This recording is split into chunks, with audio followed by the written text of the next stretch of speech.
a little bit of housekeeping. So welcome. The book today, You're Not Listening by Kate Murphy. I loved this book. I'm so excited for this discussion. Next books coming up. Big reminder that June, we have our bonus book. So once a quarter, we step away from our sort of broader business acumen books, and we do an extra book that is more sales focused. This quarter, it's Shut the Hell Up and Sell by Ronell Richards.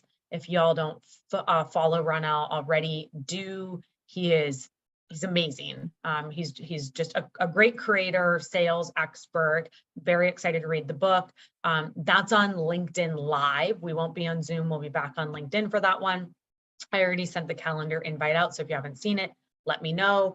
And then we'll be back at our 6 p.m. Eastern normal time as we head into July and August. The only note for July is we'll be a week later than usual because I just didn't want to, like, on 4th of July, we should be barbecuing and, I don't know, carrying on, not book clubbing. But that's 7 Habits of Highly Effective People by Stephen Covey. And then back to normal Tuesday, normal time for Year of Yes by Shonda Rhimes. And I don't know if folks are super familiar with Shonda Rhimes. I'm thinking not everybody is, but she is like, she's it. She has her own production company called Shondaland. She has like a $250 million net worth. Like, she's like a big deal. And she's the screenwriter of like Grey's Anatomy, that really famous like Bridgerton that came out during the pandemic. So I'm very excited about that one. I'm going to just drop the link to that Ronell Richards event here as well. So if you have not already, please do sign up for that one. And that one is like outside of book club too. So if there's other folks you want to invite that aren't in book club, like please think about doing that because they're more than welcome. Okay, let's dive in. So as I mentioned, as people were coming into the meeting, Will can't join us. He is at SaaStr. He is currently preparing for a wizard rave party at the Immersive Van Gogh Museum. I should have had my outfit so I could show it off to y'all. But I have a like head to toe bright purple bodysuit that I'm wearing tonight. So watch out for those pictures on LinkedIn. But I do have one of my dear friends, Amelia Taylor, and one of my TikTok friends, and this is our first official collab, so extra excited about that, Daniel Space. Do you mind popping off mute and introducing yourself to the team? No, not at all. Hi, I'm Daniel Space. I am an HR business partner who went rogue after 20 years of working in HR, designing organizations like WebMD, Electronic Arts, and Spotify. And in the early 2020, I was like, oh my God, I know a lot of stuff that a lot of people really need to know, like everything from how job families are created and how interviews happen and why hiring managers make the decisions that they do and why compensation works that they do. And so I decided to take a little bit of time off and I started making content. I'm like, oh my God, everyone's lying. Like all of this fake resume advice and job search advice and interview advice, and everyone and their mother was a career coach. And I'm like, how are you giving people this terrible advice and charging them $1,000 for it? So then I started making content on TikTok. Despite the reputation I have received that Will and I tease each other on, I do not like actually tearing people down, and I want everyone to share their experience. But I always tell people there's a very big difference between my personal perspective and here's one secret hack that will get you the job. And especially what I try to teach and train people is before you take any advice is to review their credentials, to understand that there's 3 different roles that can actively and confidently talk about how companies hire, that if you're not in one of those 3 roles, you still have a wealth of information and advice as relates to your personal perspective, but it should always be careful as it relates to how jobs are gotten. As of right now, I'm very proud. I have 2,873 notes and messages. Like I keep every single one of people that have said, because of you, I got a better job. I negotiated a better salary. I crossed 6 figures. I was able to buy a house. I got the director promotion. And that's what I live for. I love it. I love it. There's a really funny TikTok. It's not funny, it's infuriating, but like sometimes things are so infuriating you have to laugh at them. But there's one TikTok that keeps going viral and it's being made by different people across the years. And it's always somebody that is in their very early 20s and they've had 1 to 2 jobs, like professional jobs ever. And every video is, I have the number one question that you have to ask at the end of interviews, and this is going to get you the job. And it's always at the very end of the interview, right before it ends, ask them, do you have any concerns that would stop you from hiring me? Which is where Will and I have our Titanic disputes, because he says that is very essential for a salesperson. And I say, I know sales managers who hate that question. So no, there's other ways to demonstrate you know how to close. Do not ask that question. He's like, no, you might be good in HR, but the sales stuff is, trust me, it's my stuff. And I'm like, I build sales organizations, you're wrong. And we And have this. I get to bridge the gap because I've been like a hiring manager in sales for 15 years. And I'm like, you got it if exactly. somebody asked me that, I would be like, can you leave now? Like, please, like, please don't attack me. Oh, Amazing. Well, Dan, we are so dang happy to have you here. Amelia, hi, friend. Tell the folks about yourself. I see why you two are friends 100%. Like, I want you two in the same room, and I feel like it would just be like so much energy. I would love it. Like, I get it. And I love that you're in space, Dan. Like, that makes me really happy. So I have been in sales for pretty much all of my career and went over to the dark side recently to marketing.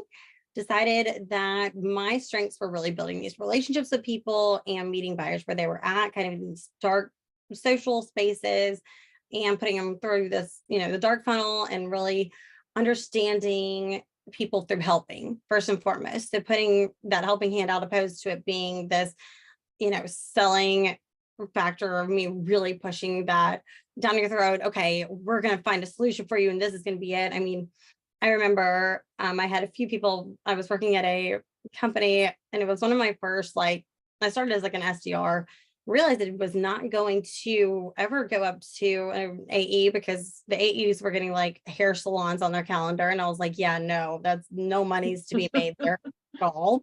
So I'm like, man, if I present 2 different job opportunities, like to leadership, they're going to have a choice in their brain to be able to like one or the other. So I'm like, here's what I've been doing, working solely with enterprise like companies, and working solely with specific AEs who I know are closing, and they're the 3 top AEs of the companies. So here's the whole target list that we've been working. Here's the KPIs I have set for myself. Pick and choose which one. So I realize now, I look back and I'm like, wow, okay, every company I've been a part of, I've created my own role thinking I can do whatever the hell I want. And I have 0 regrets in that by any means, because I feel as though it's pioneering what I see as gaps within organizations. I would pop into marketing meetings being like, hey, do you guys see this one? They're like, hey, Amelia, welcome again. Like, you were not invited to this at all.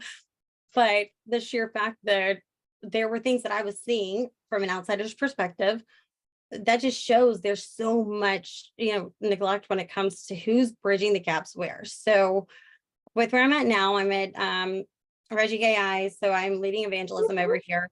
And whoop, whoop. Yeah, even though you're wearing all your purple tonight, it's fine. I mean, Reggie's not throwing a rave, Amelia. They're not, and I can't hate. I invested, we're good. It's good. Yeah, right. Can't hate all that much. Torn allegiances. Can't do shit. I can't be like, oh, don't wear it. I'm like, oh, I kind of love it for you.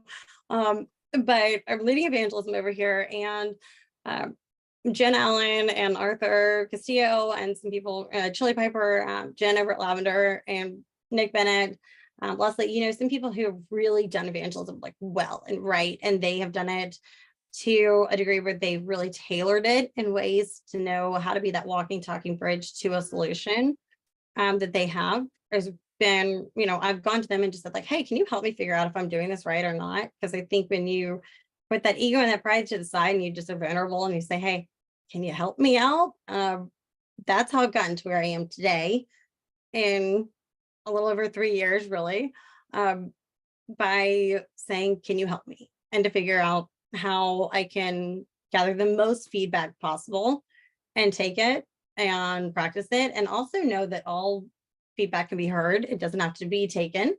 All advice can be heard. It doesn't have to be taken. That goes for what you were saying, Dan, too. You know, like you can hear everything, but you don't have to take everything. Try everything once, Love sure, that. whatever, that goes for everything in life, but you don't carve your own path. You know, I feel like that's the biggest thing in life. So happy And that that's I'm a great to meet y'all. that's a interesting like segue, because that's a point that Kate makes in the book as well, is like just like listen, but there's going to be a point where you decide that maybe like this information or this advice is not for you.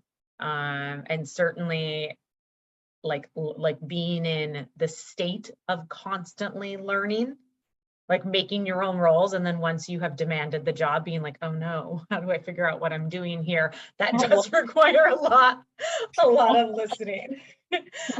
Okay, I would love to start off actually by asking a question. Hi Liz, welcome. And I saw Michelle welcomed, joined as well. Hi Michelle. I would like to start with a question for everybody, and you can drop it in the chat. On a scale of 1 to 10, 10 being the best, after reading this book, how would you rate your listening skills? 1 to 10, 10 being the best. I'll start. I'm going to give myself a 7. I actually think I'm a pretty good listener, but it's been something that I have had to put a lot of effort into. Former an 8, after a 3, Dan. That's really funny. Okay, so a lot of people sort of in okay, some 4s, 3.5s. People are being either very humble, or you're like afraid that I'm gonna ask a follow-up question about listening. So you're like, I better rank myself really low so she doesn't pick me. Marin halfway through. Low being like not. You're on the path to becoming a better listener. Okay. So you did not listen already. I got my eyes on you. Wait, so what I'm saying. So is 10 being the best. 10 being you're like the best listener you possibly could be. Well, let's go with a 1. Like after that, like let's go with a 1. Dan, I want to dig into your response a little bit because I love it. So you said formerly an 8, but after reading the book a 3. Tell me why. One of the things that I really embraced as I crossed into my mid-40s and as I sort of took a break from being an HR business partner is that when you work in HR, there is a sense of integrity and decision making. Like people look at you as the authority. You have to make the tough decisions. You have to understand what happens. And after the 150th time of a manager who says, oh, well, I just can't get this employee to figure it out. I'm like, I know exactly what's wrong. You're not giving them the feedback. They're not responding, blah, blah, blah. And when I started to strike out on my own and do content creation, and I really started to listen to some horror stories that a lot of managers and HR people had, I realized I was consistently having to catch myself into coming up with the conclusion already. And nobody likes that. So when someone will be like, well, I just wanted to talk to you. This person is running a little bit late. They seem to be doing this. They seem to have to do this. And I'm like, okay, here's what you do. And I'm like, I'm not listening. I'm not paying attention to the details. I'm not spending time letting them listen to their story. I'm not asking the right questions. And it was, I really enjoy that with age comes this very, very good understanding of working on skills versus trying. I'm like, how do I not know how to be an empathetic listener at 44 after doing HR 20 years? I'm like, oh, this is something I could really work to improve on to be better at it. And I've noticed it, especially after the book, where I catch myself with it all the time. I'm like, wow, I do this a lot. And especially with I loved so much of what you said. 2 things that really resonated for me. One, that it's like it is a skill. And I think it's easy for people to be like, oh, I'm just not good at remembering people's names. Oh, I'm just not a good listener. And that's not true. It's just that it's a skill that you've not yet put enough time into. So like it is something that we can get better at. And the other thing that you mentioned that really resonated is like the jump to conclusions. Like we're on the jump to conclusions map. And it's interesting because I run, as part of my like training series, one of the workshops is an active listening workshop. And I use a framework that I created myself from like reading books like this and other books. And one of the R's, actually, I'll drop a link to it. It's like not the training, it's just a link to the like the Canva overview of the framework, but you can have it, use it, take a peek if you want. But the second R in the 4R framework is resist. And immediately people assume I mean like resist interrupting, don't interrupt. But, and I saw this echoed in the book as well. One of the hardest parts of resisting is actually like resisting the temptation to assume that you know what they're trying to tell you, or to judge, and not even judge negatively, but like particularly you've been in this HR business partner role for years. You're hearing a lot of the same things over again. Like a lot of us are in sales, right? We sell the same thing. You hear the same questions and the same asks, and you just, you start assuming that you know why they're asking the question, or you know why they're sharing that with you, and you stop listening. And a couple of other pieces that are on that resist framework. And then I'd love to hear like a raise of hands if people are like, oh yeah, I do this as well. But like resisting, maybe we'll just do a raise of hands as we go, like resisting the urge to start renting space in your head to what you're going to say next before they stop speaking. Raise of hands. Who does that? Yeah, everybody, right? That's a hard one. Or like resist, this is maybe the hardest for me. Resisting the temptation to jump in with my super relatable story, because I'm just like you and I'm so relatable. Who does that?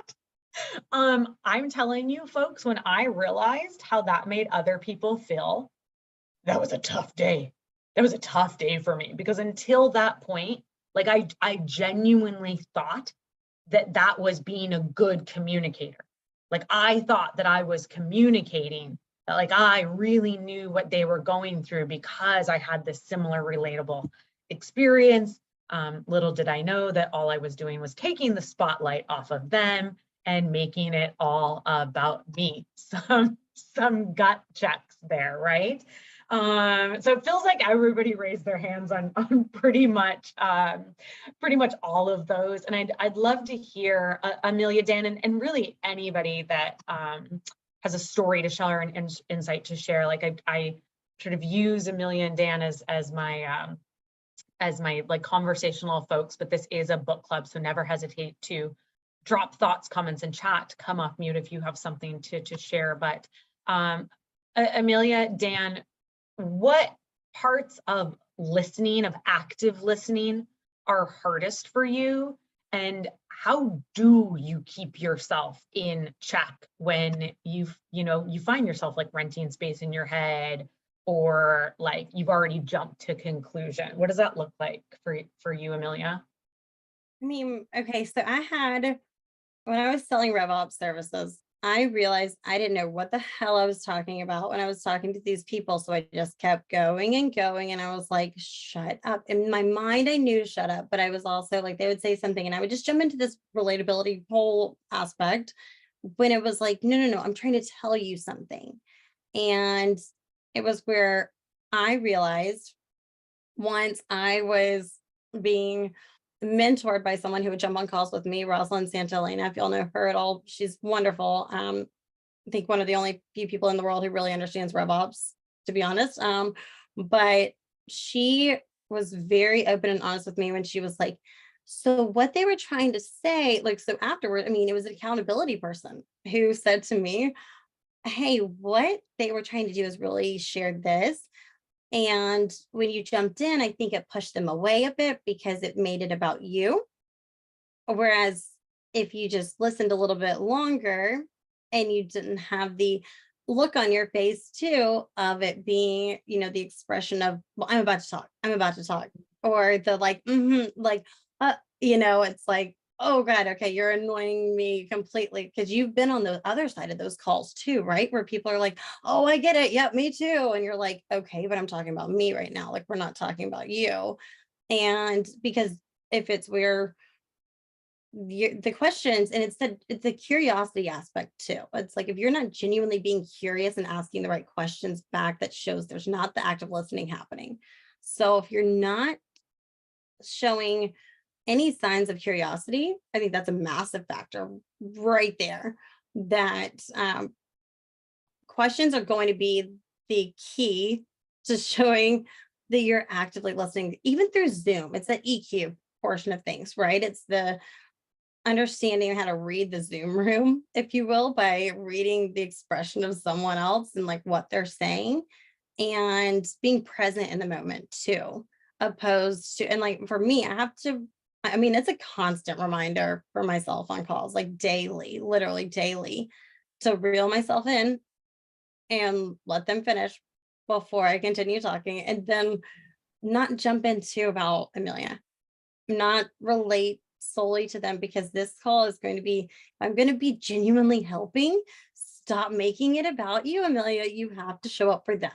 Like, shut up, Amelia. Seriously, stop right now. So, like, slapping on the hand, but also having the accountability of someone else. I think that's a big thing, a like big factor of having someone else who can either like listen to your calls too and have being like, hey, give me genuine, honest to God feedback of what I'm doing well and what I'm not doing well, like knowing what you're doing right and what you're not doing right, like both equally as important, like process of elimination, understanding what you're doing great at and what you're not doing great at, then knowing how to really boil it down into like, here's where my core strengths are, here's where I need to work at, the, specific things. And active listening 100% has been a massive one for me. So for this book, it's been like, whoa, okay, this is eye-opening, because I'm doing a lot of the things that it's telling me, like, this is speaking to me. I'm pretty sure she wrote it for Amelia right here.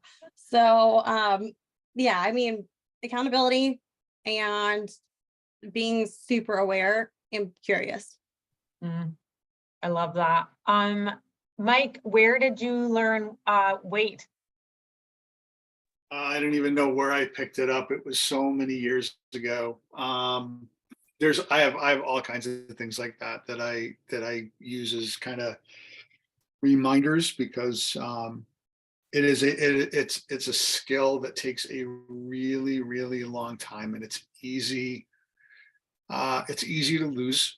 I love the point about, you think that you know what the person's going to say because you've been doing it for so long, like in HR or in sales, and you just go, I know, here comes the objection, I know it's going to be, and then they say something different. You're like, oh no, hold on. Versus if you were just listening and locked in, it's easier, and I think it's true in our personal lives as well. So that why am I talking plays in my head a lot. I'm even doing it now. Like, why am I talking? Why let somebody else go? But the other, even with that, is the notion of multitasking, which I think even Leslie, you commented about that when I posted on LinkedIn a couple of weeks ago, with this fallacy about multitasking, and active listening is the opposite of multitasking, because you cannot talk and listen at the same time. You cannot be on your phone and be listening at the same time. In fact, if I'm out with somebody, we're, business lunch, whatever, as soon as they go to their phone, I shut up and I wait. And sometimes it's a very long and uncomfortable wait, especially when they realize, oh, Mike's not talking anymore. Like, yeah, waiting for you to come back. And it's not to be rude or try to act superior. It's just, I know that you can't listen to me and look at your phone or respond to somebody at the same time. Yeah, no, I love that. Like, I don't want to talk at you. I want to talk with you. So answer your text messages, and then we'll pick this up. Okay, Josh had a comment, and Dan, I want to get your take on this. So Josh said, from the book, this hit hard. When listening, your stance should be curiosity. Ask questions out of curiosity as opposed to questioning, proving a point, setting a trap, changing someone's mind to make the other person feel foolish. Great takeaway. So that was certainly something that hit hard for me too, Josh. There were a couple points in this book where I felt just like very seen, and it seems like that was maybe kind of a common takeaway. But one of them came on page 45, because I sort of feel like one of the things that, well, I know one of the things that makes me good at sales is asking questions. And I assume that was a seamless transition from like, oh, clearly because I'm a good listener, and that's because I'm asking them questions out of genuine curiosity. But Kate says, listening for the things you have in common gradually builds up rapport and is a way to engage with anyone. But peppering people with appraising and personal questions, like what do you do for a living or where do you live, is actually interrogating them. You're not trying to get to know them, you're sizing them up. Dan, I'd love to hear your take on that. You know, what's funny? Someone once said that to me. When people ask what you do, what they're essentially doing is figuring out how much respect to give you. And I hated that because I'm an org design geek. So when Amelia was talking before, I'm like, oh, what area did she go into marketing? Was it performance marketing? Was it AB marketing? What kind of account executive type of marketing?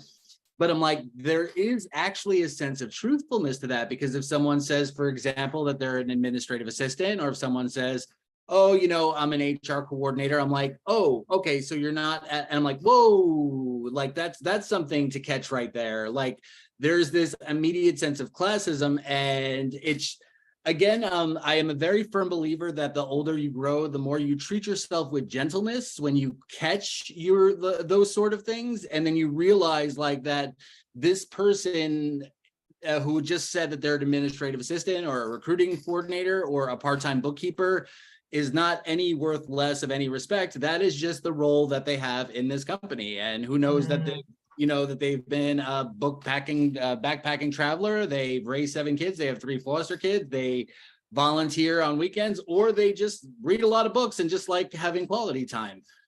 So catching myself with things like that, I've always find fascinating. There was one small point that you mentioned before, and I hate the fact that I'm doing this, but I'm using the book to also raise my own skills. So as an HR business partner, a lot of my job is coaching executives.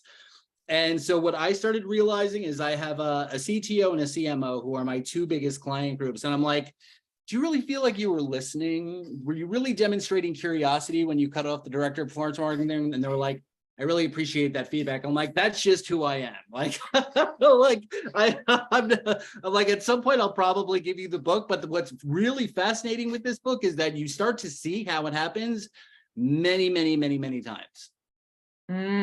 Ooh, so true. Liz, I don't know if you're okay to come off mute, but you dropped really good examples.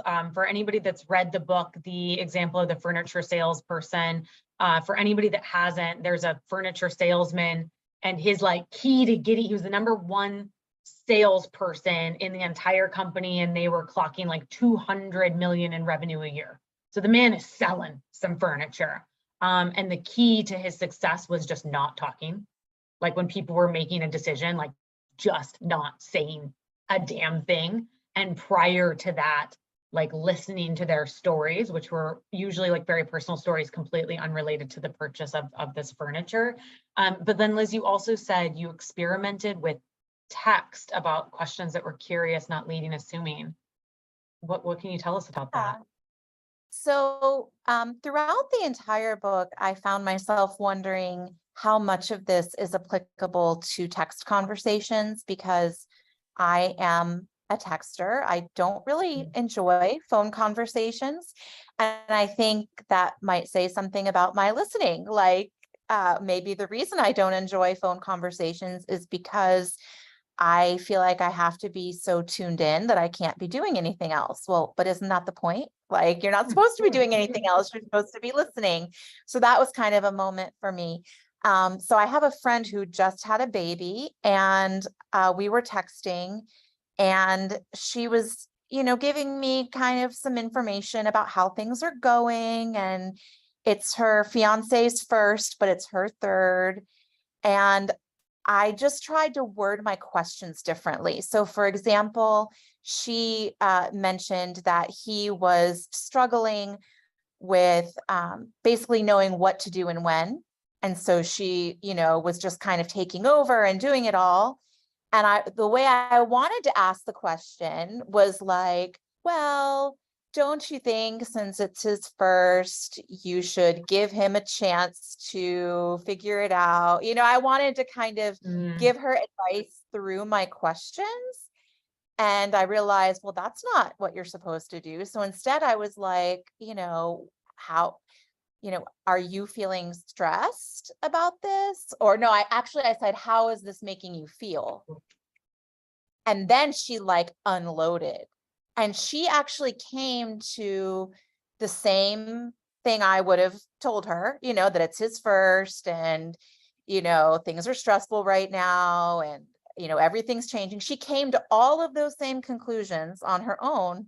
But first, she got to unload a little bit just about like all of the stressors that are going on, dealing with the older two kids and her mom and her aunt visiting and just all of this other stuff that I wouldn't have gotten, I don't think, otherwise, if I hadn't taken my assumptions out of there and just asked her, how she was feeling about that. And there were a few other questions that I actually had to stop and say, okay, how do I word this so that I make sure I'm not leading her to something?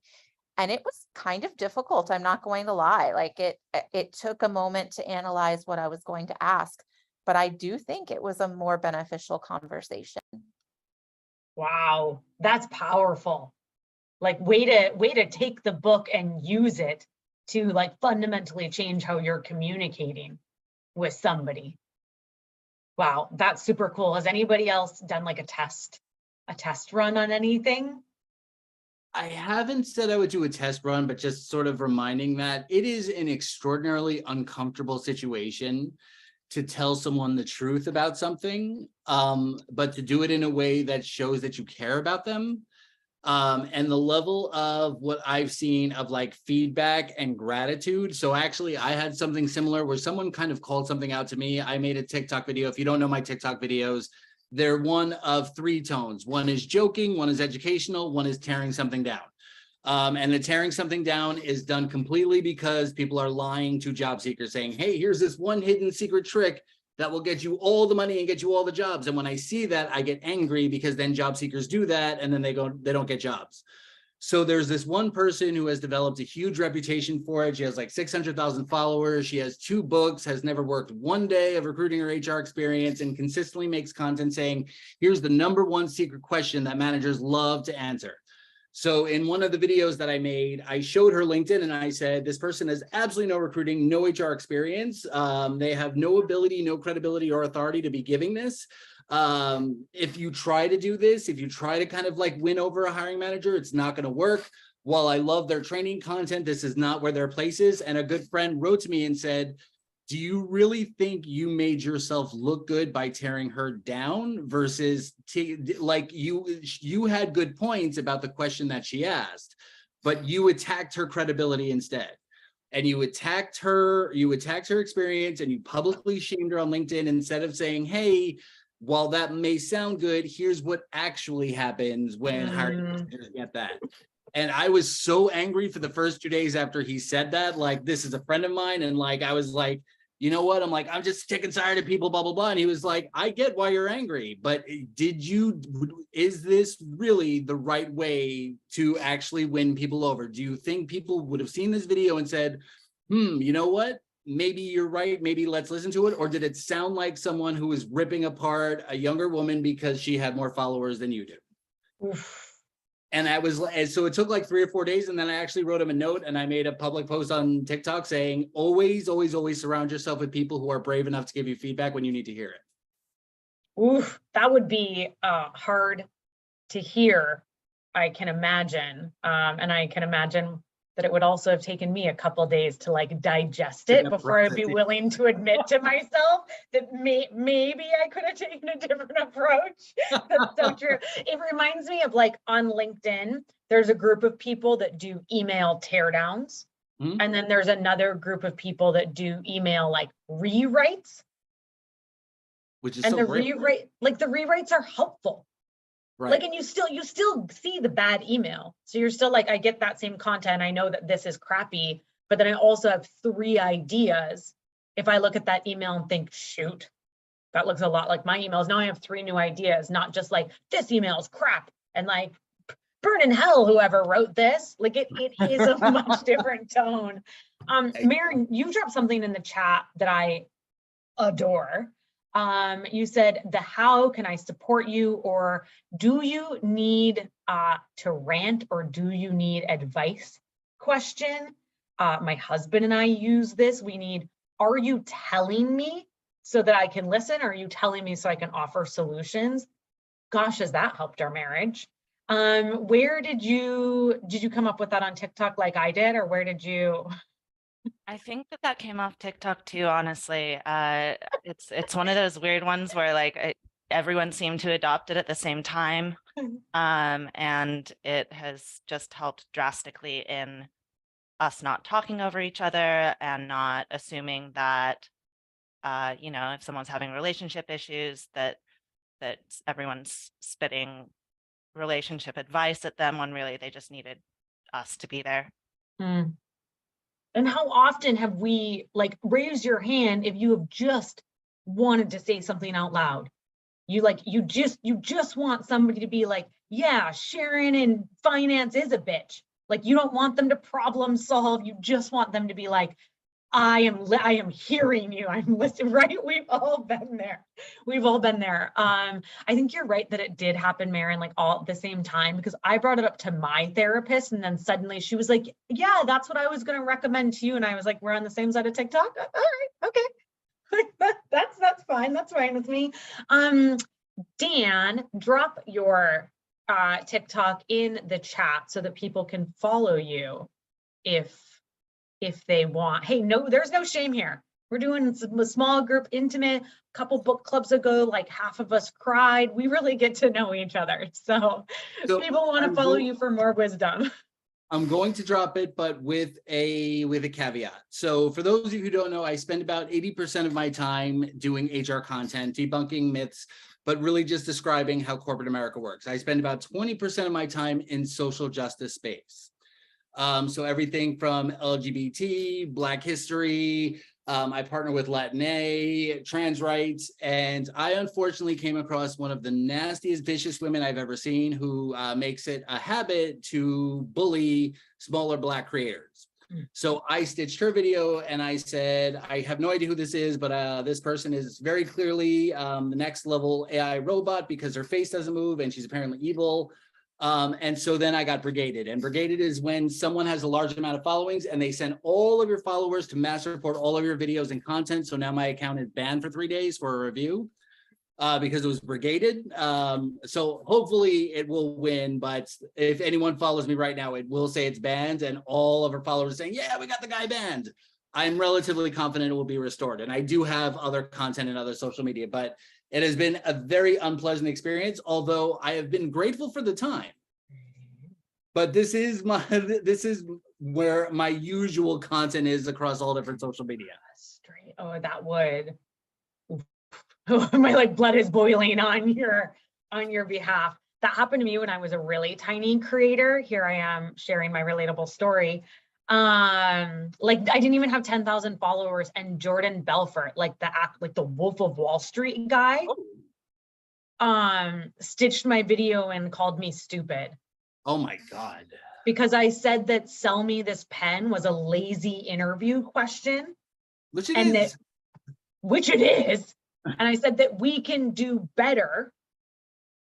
And we should especially not use it because it is so now closely tied to a movie that's like deeply steeped in like being a con artist, stealing, cheating, like drug abuse, like sexual assault.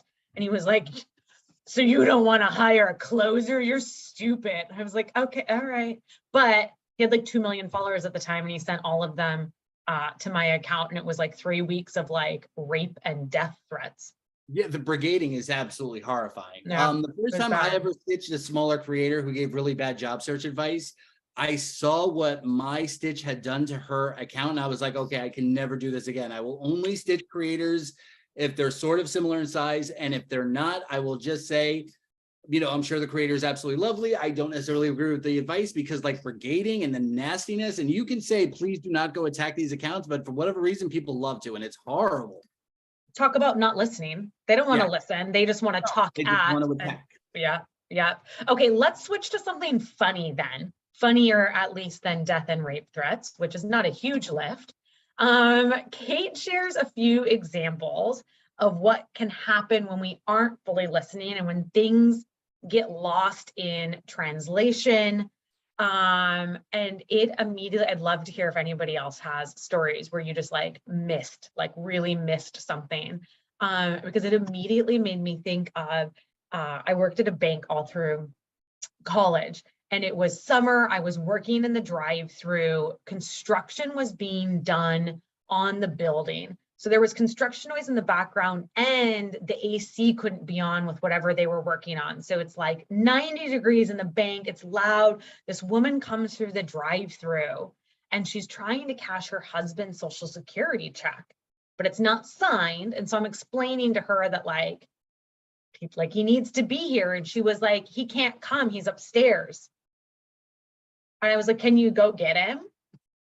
He needs to, ma'am, he's upstairs. And I keep being like, well, go get him then. Just like, upstairs where? Like, what building? Can he come? She was telling me that he was dead. But I couldn't, because there was so much else going on. I wasn't getting that she was like, he's upstairs. I was hearing like, he's just upstairs.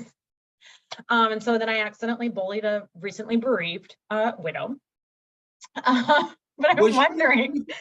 I find some people are kind of okay with it and they're a little bit humorous about it. Like she didn't like embarrass you, did she?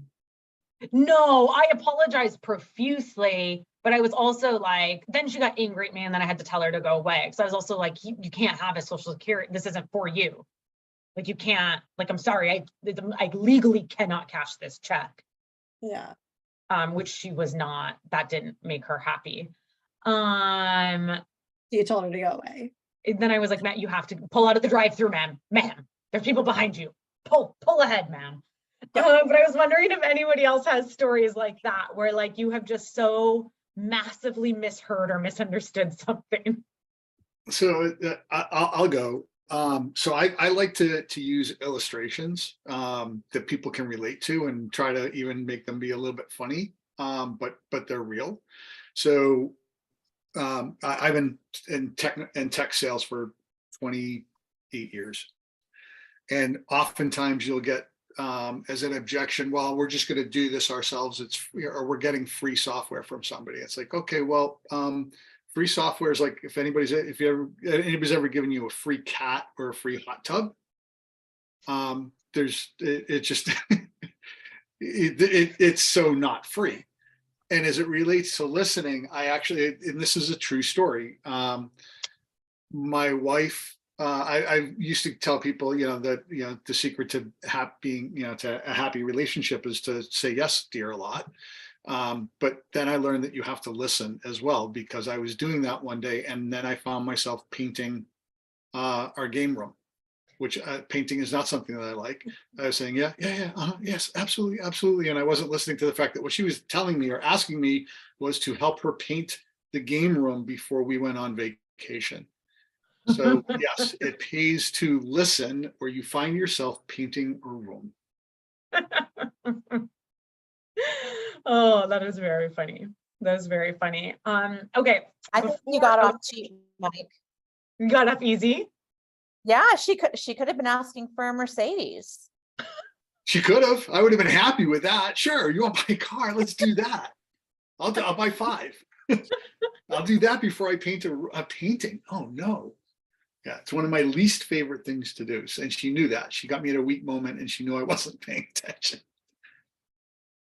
So. Oh yeah. Did she put on Eye of the Tiger, like in the example that Kate used of using background music and background noise to distract you in high pressure negotiations? She just starts cranking Eye of the Tiger. Not to hum, No, I think the conversation went a little bit differently, but there's a power dynamic there, right? And I was reminded of it in that moment, and I painted and didn't complain about it. Oh my gosh, that is very funny. Okay, so the the Eye of the Tiger thing actually reminded me. So there were a couple points in this book that like I felt really seen, really called out. And another one was the idea that distraction extends to even having background music on, because I am very much somebody that when I'm like reading or journaling or even like doing cold copy for my clients, will put on like a calm ambient music. And per the research, like this was not opinion, like she cited multiple pieces of research that even that is a distraction, even that is dividing our brain. And that's like a pretty hard pill for me to swallow. Anybody else feel that? I don't know, Dan, Amelia, did either of you put on? Marion, yeah. I'm incredibly ADHD. It helps me an insane amount to have some kind of like white noise or like, you know, non-word music, playing in the background when I'm doing anything that does not involve me listening to a person or speaking. Yes. Like my back brain is occupied so my front brain can work. So I don't know if that's true for everyone, but I don't know for me. I just will forget to even put anything on. So I don't know if that says some like a problem with me that I like don't even think to do anything, but maybe I should. I don't know, but like clearly I shouldn't. So maybe I'm doing something right. I don't know. But it really has never been. I mean, if I'm like jamming, I'm jamming totally, like the house is shaking kind of thing. Like I'm going all in, or I'm like not doing anything, I think. So whatever music that is going to be, focus music and all. I mean, I might as well crawl in bed and go to sleep, sort of thing. Like it will make me feel that way, opposed to anything else. So the I don't advice know. was written for you. I feel like I feel okay. Like everything else in this book, I'm like, whoa, wake up call. That I'm like, okay, distraction, like I'm good there. Okay, we're good in that regard because I'm not playing really anything ever. If anything, it's like a podcast or something that where it would be the multitasking that is probably more so of a problem than even the music or the anything, because I'm trying to listen to what that person's saying while also working. And there's the issue right there of like two things at once is never going to be done fully, right? Like I'm halfway listening, halfway doing what I'm supposed to be doing or should be doing or want to do, or responding the way that I want to respond. And that's never going to get you any, what's going to get you a half-ass response because you half-ass, responded to them in that regard. So whatever it may be. So being present is just so freaking important. It's insane. And being aware of who you're talking to, what they're actually saying, taking a step back, kind of rereading it to say it's a Slack message in some community, and you're like, okay, what are they actually saying? Like, what are they actually really trying to figure out? Like, what's the problem here? Like, what is the solution they're looking for? Or do they want a soundboard? Do they just want somebody to hear them? Because I'm happy to be that, and that's kind of how I found myself in the role that I'm in, because it was like, okay, I became the soundboard to people too, where they could trust me to just literally not, I mean, yeah, have I caught myself in positions a whole hell of a lot of being like, well, here's what Amelia thinks, yeah. But it's also teaching me, like, be careful with what you're doing, because you're going to lose this person's trust and they're not going to want to do business with you if you are not showing up in the right manner from the very get-go. Because if you're going to be the first point of contact, really, to be like, hey, I think that I can help you here. Let's just be like, I'm happy to be a soundboard. Let me just hear what's going on with what you guys are doing currently, so on and so forth. Great. Then I can be that bridge to the solution, but only if there's trust and there's okay, this person understands what I'm saying. All right. I mean, you did say that you felt like this book was written. It was so there might be something there. Listen, Kate, I don't know about you, Kate Murphy. I love you, but I hate you because you read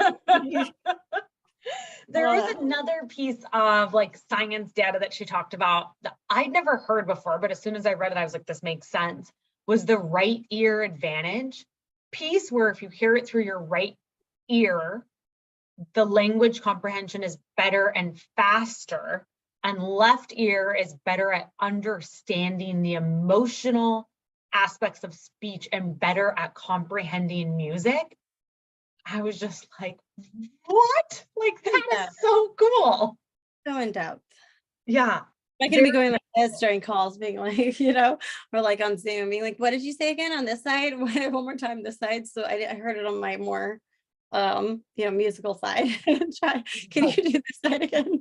So I can Okay, but speaking about Zoom, and Liz, you kind of touched on this a little bit, but like in and around those same chapters, Kate was talking about how much is communicated over like, facial expressions, body posture, hand movements versus tone without video. So just the tone in conversations versus written communication. And that we are able to get the most, like read the most in a conversation when we are face to face or over Zoom, and then voice and then text. And so it was interesting, Liz, that you kind of brought that up early on in the conversation. It admittedly made me think about like Zoom calls or FaceTime calls a little bit differently. So I'd love to hear if other people felt this way. I'm with Liz that I find FaceTime calls just exhausting. Like, I find them exhausting. I avoid them at all costs. I'm similar to Zoom, although often I'm like being paid to Zoom.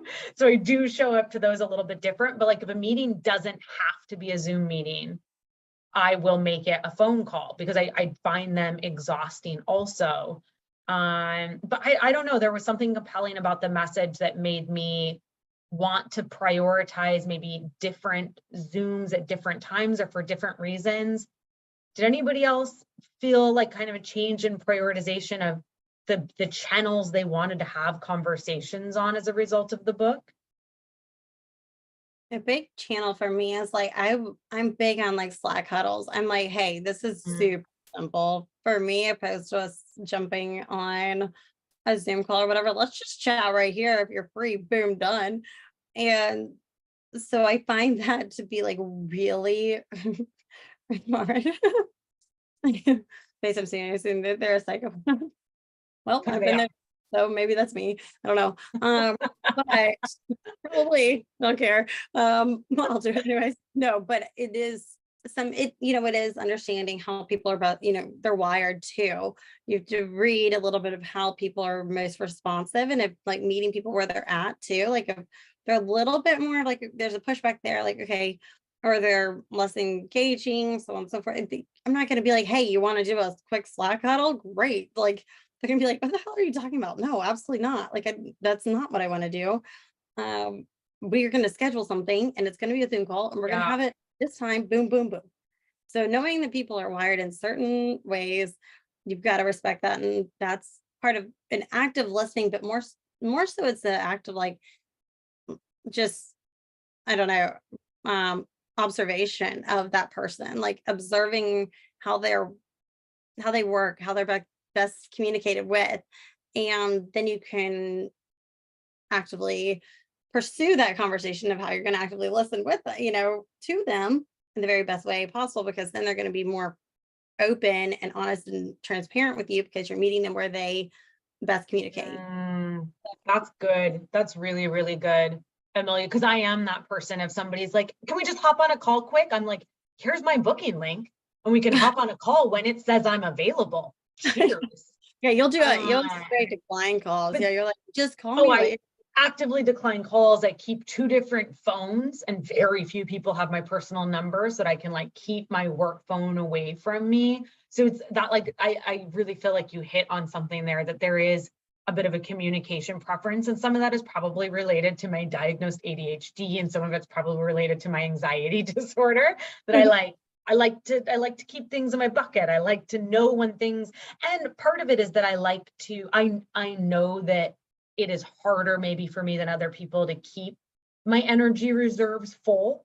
So when I'm going into weeks like this, where I'm doing a bunch of networking and I have a day full of Zoom calls, I prepare for those days much differently. You're not like, time is different. Yeah.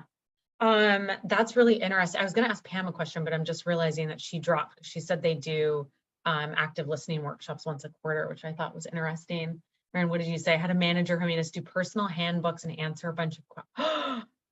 Oh, that's brilliant. It's something that I like had never seen before and shocked me. And he very much respected it in that, like, if someone texts me, if I don't answer that text right then, it never gets answered. But if someone sends me a Slack message and it's after hours, I'll see it first thing in the morning when I log back on, and we'll get back around to it. And I can mark it unread. Dan, is this your next TikTok when you get unbanned? God willing, right? No, I'm in the middle of writing a book about compensation and how it all works. So I'm trying to focus all my energy on that because like there's no information on this. But the idea of talking about how to better build communication, about how to better understand people is, I mean, I really, really love this. And I think there's so many people that can benefit from this. Yeah. Can you put a part in your book about comp for advisory roles? Like What do board you mean? roles? Like Great. board roles? Because it's a question I get a lot from people and I'm like, fuck if I know, like I'm the, what? That's No. a really good point. If there's no equity, don't do it. That's all I gotta say. You mean like Yeah. board of director type of roles? Mhm. Oh, no, the problem is that there's no compensation for it. Like there's no science to it. And this is where so many people get so confused about compensation. They're just like, oh, why isn't the company paying me? Or why is it? And like there's science to it and there's modeling to it. But for board roles, like I consider that in startups to be like chaos models. Like there's no rhyme or reason for it. I'm with you. It is the wild, wild west. This was incredible. I know we are right at, well, it's 5 p.m. my time. I think 11 noon for many of you. I loved this book. Kate dedicates the book to anyone who has misunderstood or felt misunderstood. And I think that this past hour has validated that everybody on this call falls into both of those categories at different times. So I really, if you haven't already, I really encourage you to take a second after we hang up this Zoom to pick one thing that you learned that you want to work on, or a skill you want to build, or something you want to test. Really encourage you to have a firm takeaway from this book that you bring into your life. One last reminder for the LinkedIn Live book club in 2 weeks. That is for everybody. Attend, invite your friends. Dan, Amelia, my friends, thank you so much for coming. Thank you all for joining. My pleasure. Thank you so much. And next time my TikTok will be back and active. But thank you so much again. This was absolutely wonderful. It was amazing. you. Great to meet you guys. Thank you so Great to much. meet everybody. Safe travels, Leslie. Thank All right, you. bye. Bye, everybody. Have a great day. Can't wait to see your outfit too. Bye.